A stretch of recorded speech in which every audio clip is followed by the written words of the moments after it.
Irmãos, a semana passada, quando nós estávamos estudando o capítulo 6, a gente ficou um tempo sem estudar, né, por conta das coisas que teve na igreja. Paulo, ele falou sobre a conduta do ministério dele, né, é o que a gente viu ali. Pode pular, Felipe, né? Nós temos aqui o que ele dizia que, olha, que a necessidade de se conduzir de forma inofensiva, sem escândalo, servindo de exemplo, nas atitudes mais louváveis, como paciência, aflições, necessidades, açoites. Duas coisas que ele tratou. Primeiro, a necessidade de realmente não causar escândalo, mas não somente isso, né? Ele partiu para aquele lado de ter atitudes que possam ser recomendáveis, porque às vezes a pessoa fala assim, não, eu não faço mal para ninguém. Até uma vez tinha um senhor atravessando a rua assim, era parente de uma pessoa conhecida, e o fulano falou assim, olha esse sujeito, ele não faz mal para ninguém. Era verdade, né? Mas também não fazia bem para ninguém. Não sei se vocês estão me entendendo. A pessoa pode contar, falar assim, eu não faço, mas você faz o quê? Fala uma coisa legal que você faz, uma coisa que você podia dizer assim, puxa vida, né? Eu estou obedecendo a Deus, eu estou cumprindo a grande comissão. Então, irmãos, o simples fato de uma pessoa não estar fazendo uma coisa errada, não quer dizer que ele está fazendo as coisas certas. O que o Paulo está dizendo aqui no capítulo 6, só para a gente recordar, tá? Porque esse é um capítulo muito importante, você, nunca de motivo de escândalo para o meu ministério ser censurado, antes nos recomendamos, ou seja, olha, ele fala de atitudes louváveis, a pessoa tem que ter paciência, sofrer as aflições, as necessidades, os açoites, ele fala sobre isso, né? Então não é só a pessoa não está fazendo uma coisa errada, a pessoa tem que fazer as coisas certas, estar em obediência completa a Deus. Uma outra coisa que Paulo fala no capítulo 6, é que nós somos responsáveis pela condição do nosso coração. Como assim? Ele disse que, olha, o meu coração está alargado por vocês, ou seja, o Paulo tinha um coração bem grande, ou seja, eu amo muito vocês. Só que aí, só para a gente voltar no capítulo 6 ali, ver se eu consigo encontrar o versículo rapidamente aqui, né? Ele fala o seguinte, capítulo 6 e versículo 11, a nossa boca está aberta para vós, nosso coração está dilatado. Não estáis impedidos, né? Na verdade aqui, limitados. Não estáis limitados em nós, mas estáis limitados nos vossos próprios sentimentos. Veja que eu acredito que esse é um dos pontos mais importantes do capítulo 6. Quando Paulo olha para a igreja e fala assim, o que me limita a trabalhar para Deus? Paulo fala assim, o limite não somos nós. Porque às vezes a pessoa pode chegar e falar assim, não, pastor não me deixa fazer nada na igreja, mas como não deixa fazer nada? Aqueles irmãos lá, não, Paulo está dizendo, vocês não estão limitados em nós, vocês estão limitados nos vossos próprios sentimentos. Por quê? Porque dentro do nosso coração pode nascer sentimentos ruins que nos impedem de servir a Deus. Um sentimento de ingratidão, de tristeza, de repúdio, de ofensa ou de ofendido, não importa. Então, alguns sentimentos realmente nos tira do trabalho de Deus, nos limita. Por isso que eu digo que esse é um ponto muito importante para mim também, não é? Continuando aqui, somos limitados em nossos próprios afetos, e Paulo abordou no final o jugo desigual. É aquele alerta sobre o dever cristão de se afastar das impurezas, né? Mostra que não tem união do crente com o descrentes. Então, essa palavra aqui, né? Qualquer união, eu até lembrei vocês, aquele amigo, né? Ele tinha uma união de 3, no sentido que ele fez uma sociedade lá com os ímpios, 3, e aí eu falei, rapaz, não faça isso não, né? Não, passou um tempo, ele voltou e disse, pastor, descobriu uma coisa, o quê? Que, como é que fala? Sociedade de 3 foi o diabo que fez, de tanta briga que tinha lá, de tanta confusão, né? Ele falou, mas ele era uma pessoa muito legal, ele estava dando risada. Agora, continuando aqui, irmãos, no versículo 1 que a gente está estudando agora, o capítulo 7, né? Purificando de toda a imundícia da carne e do espírito. Não é isso que ele fala aqui no versículo 1? Ora, amados, diante de tais promessas, purifiquemos de toda a imundícia da carne e do espírito. Então, o assunto aqui é impureza da carne. Pode passar aí, Felipe, né? Estamos atrasados aí. Tenta aí, né? O assunto aqui é impureza da carne e do espírito. Foi o pastor Edilson que fez uma mensagem muito linda aqui uma vez, falando dessa questão dos pecados da carne e os pecados do espírito. Para as pessoas que estão de fora, qual o pecado que aparece? O pecado da carne ou o pecado do espírito?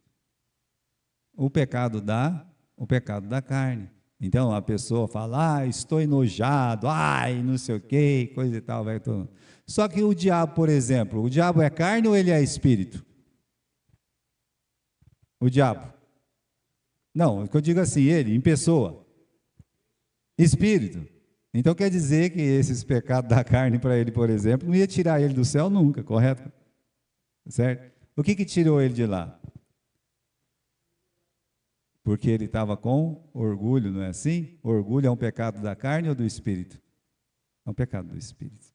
Então, irmãos, às vezes, nós sempre temos dedo apontado para aquilo que a gente vê. E a gente não quer nunca que se descubra o que tem dentro de nós. Por isso Paulo fala, olha, purifiquemos de toda a impureza da carne e do espírito. Então as pessoas gostam de corrigir o pecado da carne, mas esconde os pecados do espírito. O mundo cristão lembra sempre do pecado da carne e praticamente se omite do pecado do espírito. Veja só, quem é que foi repreendido duramente por Jesus, mas assim, de uma forma até com vergonha, porque foi no meio de todo mundo, né? Foi o Pedro. Jesus disse o que para Pedro? Pedro, né, afasta, arreda, né, estava lá, afasta de mim, Satanás, né? Mas chamou Pedro de Satanás, no meio de todo mundo lá, né? Se fosse aqui na igreja, meu Deus, a pessoa não aparecia nunca mais. Ok. Só que ele deu um beijo em quem? Em quem que ele deu um beijo? Em Judas. O pecado do Pedro era verbal, sabe? Tipo, falar bobagem. Quando a pessoa fala bobagem, é um pecado da carne. Está falando besteira, tem que ser corrigido mesmo. E já dentro do coração do Judas tinha o quê? Tinha ódio, tinha traição, tinha, sabe? E só que na frente de todo mundo. Olha, isso mostra para nós, escancara para nós essa questão do pecado da carne e do espírito que o Pedro está falando. Meus irmãos, tem muita gente que pode até se gabar de muita coisa, mas por dentro está podre, como Jesus falava para os fariseus e para os escribas, totalmente podre por dentro, de tanto ódio, de tanto ressentimento, e às vezes fica lá, achando que é melhor que outro. Então, o que seriam essas imundícies da carne?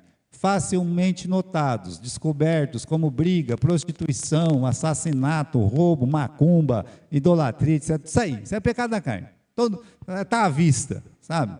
Os pecados da carne, como é na carne, então eles estão à vista, são apontados, criticados, comentados dentro de casa. Agora, o que seriam as imundícies do espírito? São aqueles males que se abrigam aonde? Dentro do coração, né? E nem sempre aparecem em público, como orgulho, como ciúmes, como ódio, como a mágoa, como a idolatria oculta, como a falta de perdão, etc. Então, quando Paulo está falando, é o seguinte, vamos nos purificar, né? Aí o irmão já olha para o outro, aquilo ali é um briguento, tem que se purificar, né? Tá bom. Só que ele esquece que ele por dentro está com um monte de defeito e é podre por dentro. Mas é fácil olhar para aquele outro ali, né? Não é assim que eles falavam, é só você, meus irmãos, olhar, por exemplo, aquela mulher entrou lá, quando Jesus estava na casa de Simão, o leproso, e ela entrou e ela se jogou aos pés de Cristo e começa a chorar, lava os pés de Jesus com as lágrimas, começa a beijar os seus pés, e pega aquele perfume caríssimo, né? E vai lá. Deixa eu dizer, o rapaz olhou para ela, o fariseu lá, olhou para ela, não falou nada para ninguém, absolutamente nada, mas olhou e pensou dentro do coração dele: se este, que é Jesus, soubesse quem e qual é essa mulher, né? Então, veja só, o que tinha dentro do coração daquele homem e o que tinha fora daquela mulher. Aquela mulher era conhecida como pecadora, né? Aí Jesus contou uma parábola para dizer assim: ela se arrependeu, ela me ama muito, e você é uma pessoa rebelde, de coração duro. Esse é o sentido daquela parábola. Então, irmãos, às vezes nós estamos tão preocupados em tirar o pecado da carne, e deve estar mesmo, que ninguém liga para a podridão que está no coração e destrói muito mais a sua própria vida, e a vida dos outros. Aí a preocupação de Paulo de tratar do quê? De tratar da carne e de tratar do espírito. É um tratamento completo. Continuando aqui, né? Então, purificando da carne e purificando do espírito. O crente, ele precisa dessa purificação diária. Olha lá, né? Continuando lá, ele fala assim no versículo 1: purifiquemos de toda a imundícia da carne e do espírito, aperfeiçoando a santificação no temor do Senhor. No Velho Testamento, meus irmãos, havia uma diferença de tratamento. Por exemplo, o pecado era limpo com sangue e a imundície era limpa com a água. No exemplo do sacerdote, o sacerdote todo dia fazia um sacrifício de sangue por ele mesmo. Mas quando ele ia entrar lá dentro do tabernáculo, o que ele tinha que fazer antes? Estão lembrados? Tinha uma bacia de água lá na frente do tabernáculo. Para que servia aquela bacia de água? Para fazer o quê? Para lavar as mãos, para ele poder entrar lá dentro. Mas calma lá, ele já não estava limpo lá que ele sacrificou a ovelha? Ele estava limpo. Aquela lavagem lá, aquele sacrifício, representa o sangue do Senhor Jesus Cristo, que nos purifica de todo pecado. Aí Jesus pega a toalha, coloca no ombro e vai lavar os pés dos apóstolos, e o Pedro fala: não, meu pé você não lava. Não, se eu não puder lavar teu pé, você não tem parte comigo. Jesus estava mostrando que o nosso dever diário de estar nos limpando todos os dias. Uma coisa é a santificação operada pelo sangue do Cordeiro. Outra coisa é a santificação que todos os dias nós temos que fazer. A de ontem não vale para hoje. A santificação da carne ontem, olha, eu parei de xingar, eu parei de bater nos outros, eu parei de falar. Bom, isso valeu para ontem. Você hoje tem que fazer o quê? Fazer a mesma coisa. E a purificação interna, olha, eu estou com orgulho no coração, eu estou com mágoa daquela pessoa, não consigo perdoar aquele, estou falando no meu coração. Esse também tem que ser tratado todo dia. Então, por isso que a purificação do pecado com sangue, a purificação diária, é preciso ser feito com água, né? Até tem esse versículo aqui em Efésios: aproximemo-nos com o coração sincero, em plena certeza de fé, tendo o coração purificado da má consciência e o corpo lavado com água pura. Nesse sentido, irmãos, o que significa ser lavado com água? Ser lavado com água representa o que no Novo Testamento? A palavra de Deus. Então, quando eu entrego minha vida para Jesus, o sangue do Senhor Jesus Cristo, de fato, me pagou a culpa e me lavou os pecados. Mas aí eu preciso me alimentar todo dia com leite racional, que é a palavra. E a palavra, ela não é só chamada de leite racional, ela é chamada com o quê? Chamada do quê? Ela é chamada de água, a água que limpa. Então é muito importante, nesse processo de santificação, essa limpeza contínua. Até temos 2 textos aqui, pode passar aí, Felipe, né, esses 2 textos. A santificação para a salvação, ela é feita pelo sangue de Jesus, mas a santificação diária acontece pela leitura e obediência da palavra de Deus. Então você tem que se lavar todo dia. Deus quer não apenas tratar do pecado, mas Ele quer arrancar toda a impureza de nossa vida, e Ele faz isso pela água, que é a palavra de Deus. Vós já estáis limpos pela minha palavra. Não foi isso que Jesus disse? Vós já estáis limpos pela palavra que eu vos tenho dito. Então, irmãos, a palavra de Deus é que realmente nos limpa. Como nos limpa? Porque eu aprendo a palavra de Deus. Se eu praticar, eu tô me limpando. Vamos dizer que eu estou ali, né? Eu sei que eu tenho que parar de ver esse negócio aqui. Aí eu leio na Bíblia, olha, a Bíblia manda eu fazer, eu vou lá e eu obedeço, é o jeito que é a vassoura de Deus para me tratar, é a palavra de Deus. Mas tem um pedido aí no versículo 1, que merece uma interrogação. Aperfeiçoar a santificação? Aperfeiçoar a santificação, o que isso implica, né?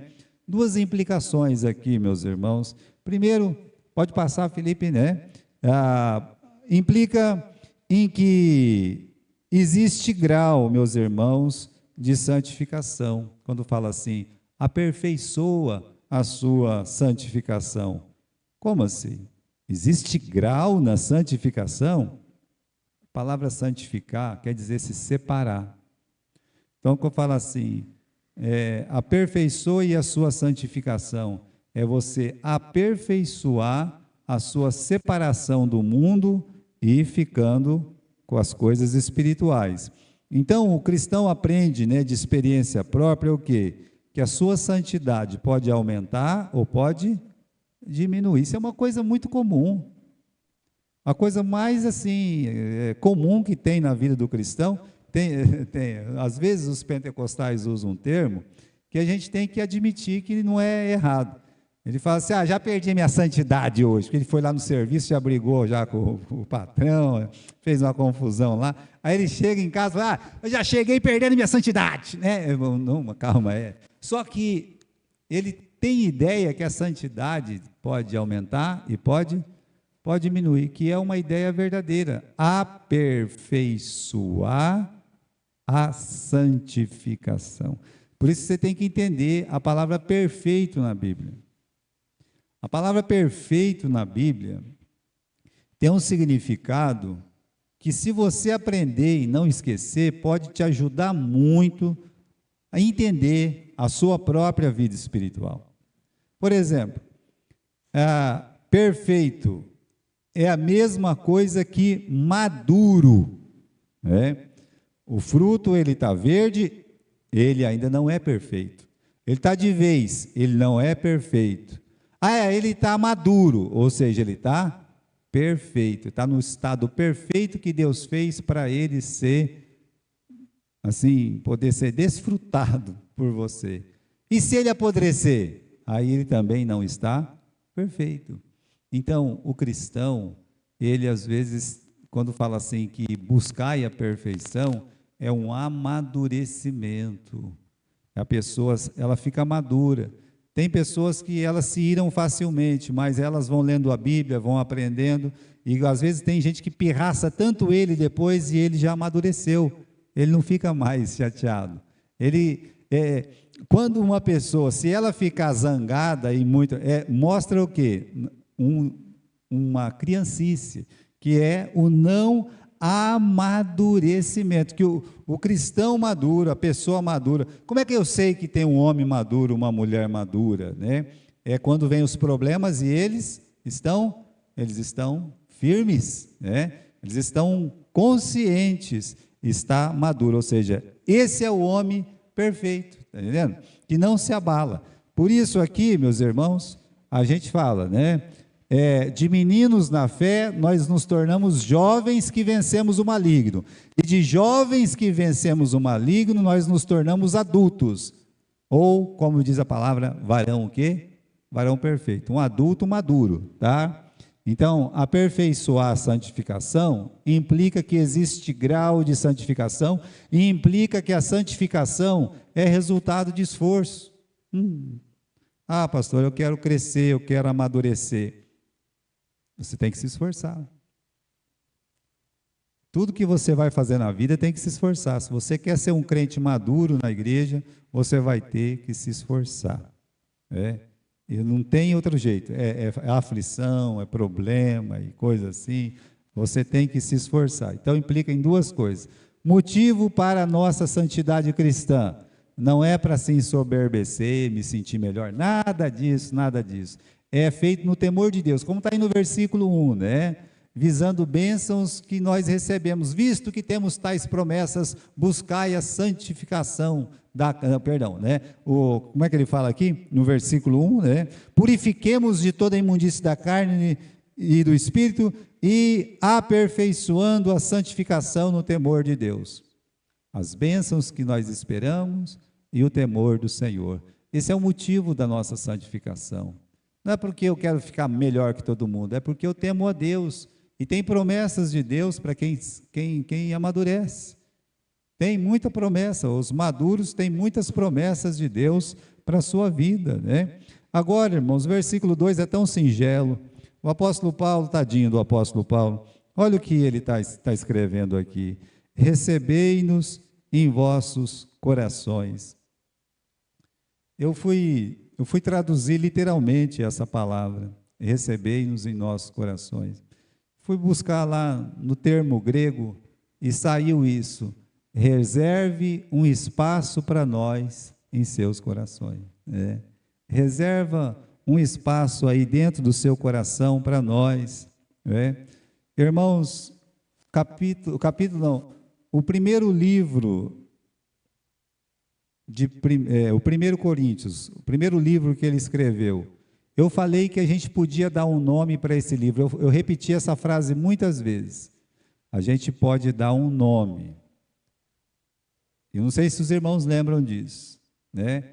O nome primeiro é uma palavrinha com 4 letrinhas, eu falei, livro de 1 Coríntios, o apóstolo está falando do caos, estão lembrados disso? Caos e redirecionamento. Ele fala o problema e mostra a solução. Então, imagine um pastor que escreve para a igreja lá, que ele organizou e tudo mais, e, essa igreja está desunida, tem que unir, há uma vergonha aí, uma brigueira de uma família com a outra família, um fulano com outro fulano, né? Tem um irmão imoral aí no capítulo 5, que eu e vocês juntos em espírito, se ele não se reconduzir, que seja excluído, né? Ok, no capítulo 6, tem irmão levando irmão na justiça, né? Vocês não têm ninguém espiritual para tratar desse assunto. Capítulo 7, um monte de problema no casamento aí, o que está acontecendo? Capítulo 8, tem gente aí indo para a praça comer carne sacrificada para ídolo, vocês não respeitam a ceia. Meus irmãos, o negócio estava feio, né? Isso aí só para começar. Com que cara eles ficaram com o apóstolo Paulo? Vai corrigir uma pessoa para você ver como é bom. Vai. A pessoa fica 10, 15, 20 anos, não vai esquecer, se você corrigir. Né? Uma coisa boa que você fizer para ela, a primeira coisa, e ela vai esquecer, ela não vai nem lembrar. Entendeu? Ela não vai. Mas se você chamar atenção, você corrigir, a pessoa te marca de um jeito, vai ficar com raiva de você para o resto da vida. A gente passa por cada experiência, o pastor passa por muitas experiências. É por isso que ele está falando aqui. Será que tem um espaço no nosso coração aí para vocês? É isso que ele está querendo dizer. Tratar de problema dos outros, da igreja, meus irmãos, é muito delicado.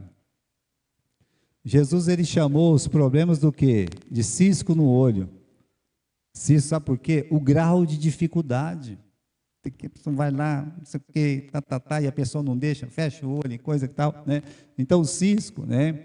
Ele abordou tantos assuntos de cunho, e 2 de cunho pessoal, aquela briga no capítulo 6, e o problema do imoral no capítulo 5, então aquilo mexeu com a igreja, e ele estava com raiva do apóstolo Paulo, sabe?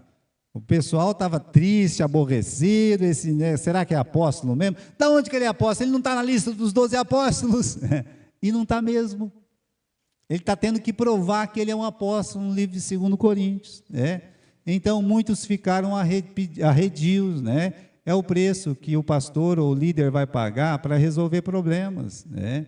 Daí as palavras, não deixe de nos amar. É paráfrase aqui no versículo 2, dá uma olhada. Recebei-nos em nossos corações, em vossos corações.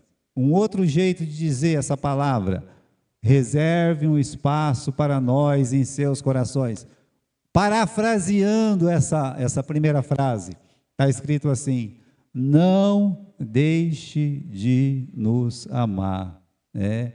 Então, reserve um espaço no seu coração para o seu líder lá, para o seu pastor, para a sua professora, né? Primeiro, porque ele não é perfeito. Segundo, porque ele está tentando tratar as questões, como você tenta, né, resolver os problemas. Só que mexer com o ser humano não é uma coisa fácil, né? Quem que vai sair de ruim? Quem está querendo ajudar, quem está querendo tratar, sempre vai sair de ruim. Então, meus irmãos, Paulo, ele saiu de ruim no capítulo, no primeiro livro. Ele é a pessoa que está sendo atacada, por isso ele está se defendendo. Aí, ele faz uma autoanálise dos conselhos dele no versículo 2. Ele diz assim, a ninguém agravamos, a ninguém corrompemos, a ninguém buscamos o nosso proveito, né? E não digo isso para condenação de vocês, pois já tinha dito para vocês que vocês estão em nossos corações para a morte e para a vida, né? Olha só, aonde ele vai com a palavra dele, né? Repare nisso, meus irmãos, né? Não prejudicamos ninguém, não corrompemos, não defraudamos, né? Quando eu chamei a atenção de vocês, eu não fiz isso para machucar ninguém, para destruir ninguém, não, né? Vocês moram dentro do meu coração para sempre, para a morte e para a vida, ou seja, para sempre vocês moram no meu coração, né? Aí, para que não fique dúvida, tá? O que esta frase quer dizer, nessas frases, é que ele não queria envergonhar ninguém lá em Corintos, não queria machucar ninguém, né? Queria que eles vencessem o pecado como indivíduos, como igreja, é o que ele queria. Irmãos, quando nós estudamos o capítulo 6 de Atos, estudamos lá em Pompeia esses dias e também estudamos lá no Morumbi, a igreja está indo tudo bem, 7.000 pessoas fazendo parte da igreja, vinha gente de tudo quanto é cidade lá para a igreja de Jerusalém, uma igreja famosa, muitas pessoas convertidas, milagres, sinais. Quando Pedro passava, só a sombra do Pedro passando assim, todo mundo já... Era uma bênção. Aí, na hora de distribuir a cesta básica, as viúvas gentílicas ficavam sem, e as viúvas judias ficavam com a cesta. Pronto. Acabou a alegria da igreja. Problema que não acabava mais, discussão, briga, confusão. Né? Aqui, essa igreja não tem amor. É a primeira coisa que eles falam, né? Olha como é que a gente é tratado aqui nessa igreja. Meus irmãos, é a mesma igreja. É a mesma igreja que todo mundo estava fazendo o quê? Vendendo propriedade e doando tudo para a igreja. É a mesma igreja. Primeiro problema que apareceu, pronto, acabou a igreja. Mas é a mesma igreja que no capítulo 5, que dizia assim, era um e o coração dos irmãos. É a mesma igreja. O que mudou? Sabe o que muda? É a forma com que se resolve os problemas que aparecem. É só isso. A tua empresa que você trabalha é a mesma empresa. O que muda? É a forma como você resolve os problemas que aparecem lá dentro da sua empresa. Mesma coisa é a igreja. Os apóstolos decidiram, seguinte, nós não vamos entregar a cesta não, vamos pregar a palavra de Deus. Então vocês escolhem aí, vocês aí, a igreja, hein? A própria igreja vai escolher 7 homens aí, cheios do Espírito Santo, cheios de sabedoria, e cheios de fé, e eles vão dar jeito nisso, vão tratar dessa questão aqui. Ou seja, resolver o problema espiritualmente. É um problema sério, que podia ter dividido a igreja. Quando você olha o capítulo 6, no versículo 1, está escrito assim, e houve uma grande confusão. É só você ler lá, vai lá no capítulo de Atos, capítulo 6, vai lá, né? faça a própria experiência. Você vai lá no livro de Atos, no capítulo 6 e versículo 1. Eu vou lá agora, né? Está decidido, eu vou ler esse versículo, né? Para não ficar só com questão de memória, que falha muito a minha memória.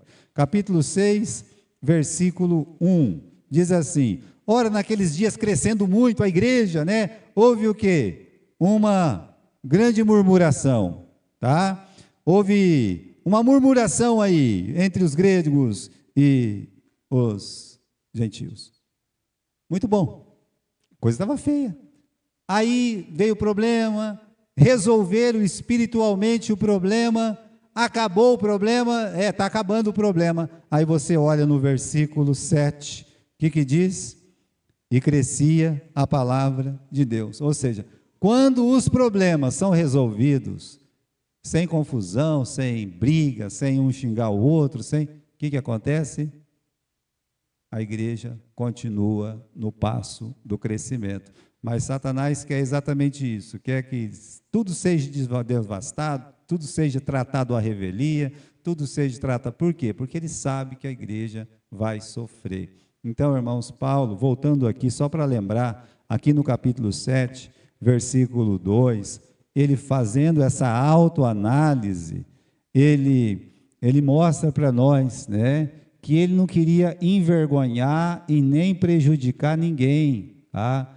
Então, ele só queria resolver as questões de uma forma espiritual, e isso foi feito, né?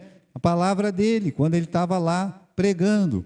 Então, irmãos, Paulo, ele fala uma outra coisa aqui, que parece estranho, né? Vamos dar uma olhadinha no versículo 8, que ele fala assim: porquanto, ainda que eu vos entristeci com a minha carta, eu não me arrependo. Calma lá. Deixa eu ver o que está escrito aqui. 8. Porquanto, ainda que eu vos entristeci com a minha carta, eu não me arrependo, embora eu já tivesse me arrependido. Aí eu fico pensando, calma lá. A pergunta aqui, muda aí, Felipe, né? Vai lá, né? A pergunta é: Paulo se arrependeu dos conselhos que disse na primeira carta? Ali, ele está falando que eu não me arrependo, ainda que eu me arrependo. Calma lá, mas ele se arrependeu ou ele não se arrependeu? Como é que foi aqui, pastor? Não estou entendendo não, né? Quase nós temos essa impressão, meus irmãos. Ele se arrependeu ou ele não se arrependeu? Então, o que aconteceu foi o seguinte: ele foi duro. Aí os irmãos choraram, se entristeceram, ficaram tristes com ele, e ele se arrependeu.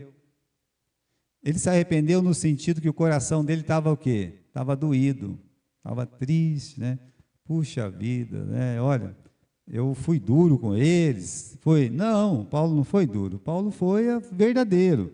É por isso que esse versículo, ele está dizendo: eu não me arrependo, embora eu tenha me arrependido. Se você continuar a ler o versículo 8, embora tenha me arrependido, por ver que aquela carta vos entristeceu, ainda que por pouco tempo. Então Paulo falou assim: olha, eu não me arrependo pelo seguinte, porque apesar de vocês terem ficado tão tristes, vocês se consertaram. As coisas foram consertadas. Ele pediu para aquele irmão lá do capítulo 5 imoral ser excluído, porque ele não queria se arrepender, mas se arrependeu. Então no capítulo 2 aqui de 2 Coríntios, o que aconteceu? Ele fala: traz ele de volta, ele não pode ficar fora da igreja. Então, meus irmãos, ele viu que apesar de ser duro, aquela chamada de atenção, aquela espremida, valeu a pena para a igreja novamente entrar nos trilhos. Então ele fala: não, eu não me arrependo. Eu me arrependi na hora porque eu fiquei triste, né? Com a tristeza de vocês. É que nem injeção. É que hoje, meus irmãos, tem muito hospital. Hoje é muito bom. Mas quando eu era menino, não tinha. Não tinha. Meu pai, ele tinha uma caixinha desse tamanho assim, ó. Pergunta para a Sandra, né? Aí dentro daquela caixinha de alumínio assim, tinha uma seringa e um monte de agulha.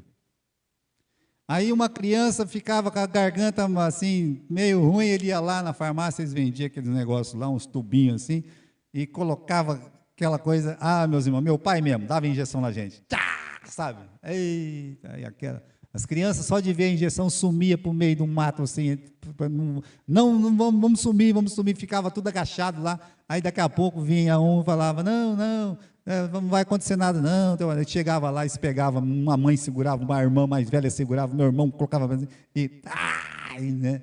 No outro dia a garganta estava de que jeito? Estava uma beleza, sabe, assim, era assim, meu pai, ele era desse jeito, né? Mas, por quê? Porque ele sabia que ia doer, mas ia o quê? Ia sarar, penicilina, aquilo, meus irmãos, ele achava que tinha quebrado aquilo no corpo da gente, não, era doído mesmo, era uma coisa terrível, né? Aí uma vez eu estava contando isso lá em Gália, olha, injeção, tomei uma penicilina, meu pai aplicava de qualquer jeito, aí minha cunhada, Cláudia, né, ela caiu, quebrou o braço dela, coitada, até acho que é torto até hoje. Ela tomou 72 benzetacil. Aí eu me animei, falei, não, que isso, pode, tomei uma só, né? 72 benzetacil, já imaginou uma coisa dessa aí? Olha, meus irmãos, injeção desse tamanho assim, né? Até aquele negócio lá, você está louco. Eu, magrinho, dia que era, a injeção atravessava assim, ia lá no colchão, né? Então, olha, por isso que eu escrevi aqui, bendita injeção, é a mãe chorando por ver o filho sendo furado com a agulha, mas para o seu próprio bem. Meus irmãos, a gente tem que, se a gente ser corrigido, a gente tem que ficar feliz. Se você vê o seu filho sendo corrigido na escola, olha, agradeça a Deus. Lá em Gália, uma vez, uma criança fez uma rebeldia e a mãe dela era problemática. E aí, a mãe subiu lá na assistência, onde cuidava das crianças. Quem que é a professora que brigou com meu filho aqui? Né? Aí, coitadinha da mulher, disse que colocou a cara para fora, assim, sabe, da janela, assim. A mulher pegou e pá, para não falar as coisas com meu filho. Eu educo meu filho, né? Tá bom. Morreu esfaqueado na rua em Gália, o filho dela. Tá? Eu conto essa história aqui, irmãos, porque isso é uma lembrança que eu tenho aqui, ó, na minha cabeça. Digo para vocês, se algum professor chamar a atenção do seu filho, lá na minha casa, minha mãe era professora, meu pai arrumava fogão, essas coisas, né? Quando a professora falava, eu vou contar para sua mãe, acabava o dia, não tomava nem sopa, lá, meu Deus do céu, chegava em casa, sabe, sabendo, vai contar para minha mãe, eu vou apanhar tanto, contava, já vinha com o chinelo na cara, pá, sabe, você é moleque, pá, no outro dia um santo na escola, sabe, quietinho, sabe, com a perna, tudo, sabe, tinha um fio de ferro lá, que ela arrancava aquele fio de ferro, pá, né, aquilo era, puxa, isso é espancamento, isso é não sei o quê, deixa eu dizer, isso fez um homem, e fez 3 mulheres muito boas, 3 mães de família. Então, se um filho ser chamado a atenção, ajude o professor, a mesma coisa é a igreja, todos nós temos que cooperar, ser sábios de tratar, falar assim, olha, vamos tratar essa questão espiritualmente. Então, principalmente com crianças menores. Não é fácil, mas todos têm que colaborar. Por isso eu contei essa história da injeção. Dói, a gente fica triste, né? Mas precisa. Então, meus irmãos, ele vai fazer uma diferença aqui da tristeza segundo o mundo e a tristeza segundo Deus. Aqui vamos continuar aqui, capítulo 7, versículo 9. Agora eu folgo, não porque fostes entristecidos, mas porque fostes entristecidos para o arrependimento. porque fostes entristecidos segundo Deus, de maneira que por nós não padecestes dano por coisa alguma. Porque a tristeza segundo Deus opera arrependimento para a salvação, da qual ninguém se arrepende, mas a tristeza do mundo opera a morte. Ele faz uma diferença de tristeza segundo Deus e tristeza segundo o mundo. Então, a tristeza segundo o mundo é muito conhecida de nós. Quando nós perdemos alguma coisa, seja por faltas e pecados, por trazer descrédito ao mundo, né? Então, às vezes uma pessoa, ela comete um pecado, um erro, uma falha, e aí muita coisa ruim acontece mesmo na vida dela. Pronto, né? Eu não perdi isso, perdi aquilo, perdi aquela oportunidade, tá. E aí a pessoa fica triste, né? Está triste, estou muito triste, por quê? Porque eu perdi tudo isso, né?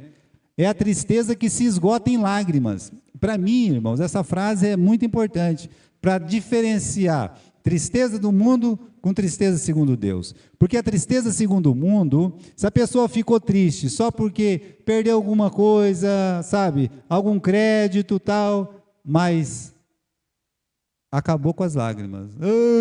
Perdi, chorou, todo. E ficou ali. Não tem provas de arrependimento, não tem provas de mudança, a pessoa continua fazendo todas as mesmas coisas que fazia antes, não teve efeito nenhum. Esgota em lágrimas, não tanto pelo mal feito, mas pelo dano sofrido, crédito perdido, orgulho ferido. Ela azeda o coração. Por causa da punição de Deus, o pecador se torna uma vítima. Né? Me ofenderam, tal. Olha que vergonha que eu passei. Tá. Tudo se esgota naquelas lágrimas ali, acabou aquele momento, acabou. Ela fica com aversão à santidade de Deus. Não gosto de Deus, Deus foi muito injusto comigo, chamaram muito a minha atenção, eu me senti muito ofendido. Isto é tristeza segundo o mundo. Ele ficou triste, mas não porque tem temor de Deus, ele ficou triste pelas coisas que ele perdeu. Então, perdi, né? Perdi, estou muito triste com isso, tal, né? Mas ninguém é melhor do que eu. Pronto, tá, ok. Aí você tem a tristeza segundo Deus. Como é que é? Ela surge quando Deus coloca a mão em nossa vida para nos disciplinar, para nos corrigir de um andar desobediente. Deus vem com aquela mão dele, vem arrasta tudo, blá, blá, blá, blá, né? Vai lá. Né? E o pecado? O pecado se torna em dor. Só que aí Deus, e não, por exemplo, eu perdi coisas que vai ser difícil recuperar. Então, se for segundo a tristeza do mundo, o remédio é só recuperar aquelas coisas. Agora, se for segundo Deus, o remédio é o próprio Deus. Não, Deus tirou, né? Deus pode trazer de volta, né? Honramos Deus, como diz o Jó lá, né? Nas coisas boas, nós também podemos honrar Ele nas coisas ruins e difíceis. Como disse Davi, melhor eu cair na mão de Deus, né? Do que na mão dos homens.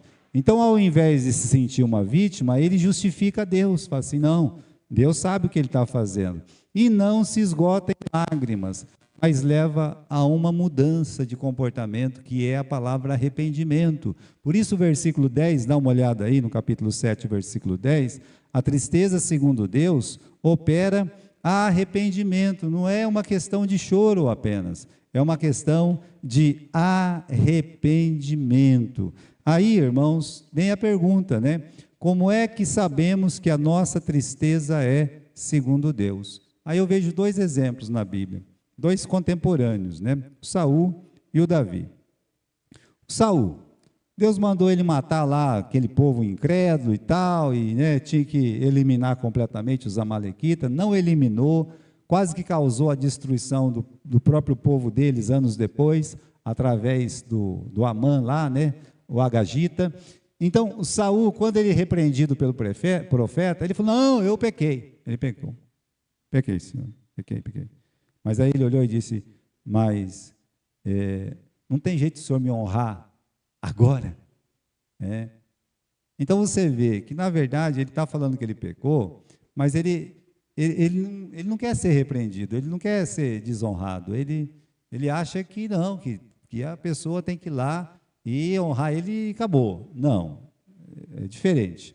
Você vai olhar o Davi. O Davi, quando repreendido pelo profeta, ele disse: pequei contra o Senhor, esconde o teu rosto dos meus pecados. Tem muita coisa que acontece. Eles falam a mesma coisa no começo, mas a atitude é completamente diferente. Por exemplo, ele peca contra Deus, o Saul, e aí Deus repreende ele. E o que ele faz? Ele fica com ódio de Deus, e ele vai contra Deus em todas as coisas que Deus vai fazer. Mesmo Deus sendo generoso com ele. Por exemplo, você não vai ser mais rei. Você não, né? Sua descendência não vai ser mais rei. Legal. O que eu tenho que fazer? Bom, Deus, eu agradeço o tempo que o Senhor me deixou aqui como rei. 40 anos, né? Não é pouca coisa. Aí Deus, na generosidade dele, pega a filha de Saul e casa com o próximo rei. Isso eu vejo de um amor tão grande e profundo de Deus. A primeira que se enamorou de Davi e Davi se enamorou dela, ela teve alguns filhos. Todos aqueles filhos poderiam ser de quem? De Davi. E aqueles filhos, um deles seria o quê? O próximo rei. Mas aí, meus irmãos, ele não aceitou em momento nenhum a disciplina de Deus, sempre contra Deus, e disse a mesma palavra que Davi: pequei.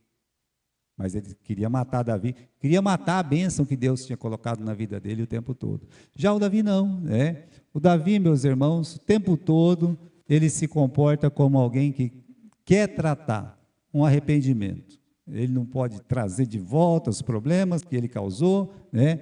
Mas ele está sempre olhando para Deus, sempre esperando na misericórdia de Deus. Essa é a diferença de saber tristeza segundo Deus e tristeza segundo o mundo. Agora, o que Paulo diz que a tristeza segundo Deus produz, tá? Então, meus irmãos, já começa aqui, que um pecador não arrependido, ele é fértil em desculpa. O meu pecado foi pequeno, o motivo não era mau, fulano me provocou muito, me tentou muito, foi por circunstâncias que eu me obriguei e fiz sem pensar, ou ele fez como, eu fiz o que todo mundo faz. Veja, é só alguns exemplos que está citado aqui para dizer o seguinte, né? O leque de desculpa é muito. A pessoa ela não tem que falar nada. A pessoa ela tem que confessar os pecados dela para Deus, para as pessoas, e acabou. Sabe? Quem que quer dar motivo é o não arrependido, para achar desculpa para o seu pecado. Não tem desculpa para o pecado. Ou você se arrepende ou não. Então, e que a preocupação está em paz com Deus, né? Veja só, o apóstolo Paulo, né? Ele leva a igreja a pensar nesse texto aqui que ele fala de tristeza segundo Deus. Eu acho que é o versículo 11, dá uma olhadinha, é o versículo 11. Porque quanto cuidado não produziu isto mesmo em vós? Ou seja, quanta mudança operou em vocês a tristeza segundo Deus. Quanta coisa boa aconteceu, né? Que coisa? A preocupação em estar em paz com Deus é a primeira coisa. Olha, antes de estar em paz com os homens, eu quero estar de paz com quem? Com Deus. Eu posso até ficar em paz com os homens, mas se eu não estiver em paz com Deus, eu não resolvi o problema. Então, o primeiro passo, é por isso que Davi disse, pai, Deus, pai, né? O pródigo, perdão, pai, pequei contra ti e contra Deus. Então, nesse sentido, meus irmãos, a paz com Deus, ela é fundamental. E o arrependimento verdadeiro traz essa paz com Deus. Aí ele fala, que apologia, que indignação, que temor, que saudades, que zelo, que vingança. O que quer dizer isso? É a preocupação de estar em paz com Deus. Quando ele cita todas essas coisas que parece difícil da gente identificar no versículo 11, ele fala que apologia. O que é apologia? É uma discussão. Sabia disso? É uma discussão. Mas eu vou ter que discutir com quem? Com você, né? Você tem que discutir com você. Você está errado, fulano, né? Não estou não. Você está assim, você pecou contra Deus, né? Que indignação, que tipo de indignação? Contra o pecado. Que temor, que temor? Temor a Deus, né? Que saudade? Saudade, como Davi diz, Senhor, renova em mim a alegria da tua salvação. Então ele está com saudade daquela alegria de estar em paz com Deus, né? Que mais? Que zelo por quem? Zelo em fazer aquilo que é certo. E que vingança? Como é que você vai vingar o pecado? Só tem um jeito, meus irmãos, da pessoa vingar o pecado dele próprio. É ele fazendo o que é certo. É a contradição do erro, é o correto. Então você vai vingar, né? Ou seja, com base em amor, em graça, em perdão, em misericórdia, uma conduta correta. Então é isso que ele esperava da igreja de Corinto. Ele está falando, vocês fizeram isso. Na verdade, o capítulo 7 está dizendo, olha, eu fiquei triste no momento que eu chamei a atenção de vocês, me arrependi, né? Mas eu não me arrependo, porque eu sei que produziu em vocês, versículo 11, essas coisas maravilhosas. Vocês trataram por dentro, por fora, vocês estão se consertando. É isso que ele está dizendo, irmãos. E aí tem todo o final aqui, né? No capítulo 7, mas sempre segue nesse sentido. Vamos ler até o final para terminar. Versículo 12. Porquanto ainda que vos escrevi, não foi por causa do que me fez o agravo, nem porque sofreu o agravo, mas para que o vosso grande cuidado por nós fosse manifesto diante de Deus. Falei assim, eu não escrevi por causa de um pecador só, ou a pessoa que sofreu o pecado, não foi por causa disso aí. Foi por causa da igreja, meu amor pela igreja. Versículo 13, por isso fomos consolados pela consolação, e muito mais nos alegramos pela alegria de Tito, porque o seu espírito foi recriado por todos vós. Ele já tinha falado no começo do Tito, né? Olha, irmãos, no versículo 6 aí, versículo 5, quando chegamos à Macedônia, a nossa carne não teve repouso nenhum, antes em tudo fomos atribulados, por fora combate, temores por dentro. Ele escreveu para a igreja, ele disse que ia passar por lá, ele não passou, não deu para passar, aí ele ficou em outra igreja e muito triste, muito atormentado. Ele está dizendo, quando a gente passou aí pela Macedônia, por fora estava muito pesado, as coisas estavam estranhas, por dentro muitos temores, a situação, meus irmãos, que ele estava vivendo naquele momento era tão duro. Quando tem algum problema na igreja de Jesus, as pessoas que amam a igreja, elas ficam desse jeito que o apóstolo Paulo está, desse jeito. Aí no versículo 5, como é que é, pastor? Que ele coloca aí no final do versículo 5, por fora combates, temores por dentro. Olha a situação, a tristeza por fora, por dentro, mas ele lembra no versículo 6. Isso deixa qualquer crente fiel feliz. Deus que consola os abatidos, nos consolou com a vinda de quem? De Tito. Sempre acontece isso. Sempre Deus vai ter um Tito. Se um dia você estiver vivendo um problema muito grande, você vai encontrar um Tito na sua vida. Acredite nisso, né? Eu tive alguns Titos na minha vida, pela graça de Deus, agradeço profundamente ao meu Deus. O Tito, ele fez o quê? Ele trouxe boas palavras. Paulo não pôde ir na igreja de Corinto, mandou o Tito. E o Tito, quando foi, escutou todo mundo, ajudou o pessoal lá, e ele voltou para Paulo. Ele não fez, meus irmãos, aquela ponte do diabo, não. Ele não foi aquele leve trás como é que fala, né? O profeta do caos, né? De destruição, aquela igreja não tem mais jeito, e tem um monte de gente que não gosta de você lá, Paulo, você nem aparece lá, porque se aparecer lá eles vão te matar. Tem gente que é assim, não ajuda, não ajuda. Ele prefere contar desgraça, derrota e colocar um contra o outro, sei lá, né? Por isso que a gente fala o profeta do caos. Mas o Tito não. O Tito, ele amou a igreja, chegou no Paulo, olha, Paulo, eles estão se arrumando, eles estão se ajeitando, as coisas estão tá indo bem, Paulo, né? Então, ele está dizendo aqui, eu fiquei tão feliz com o que Tito falou.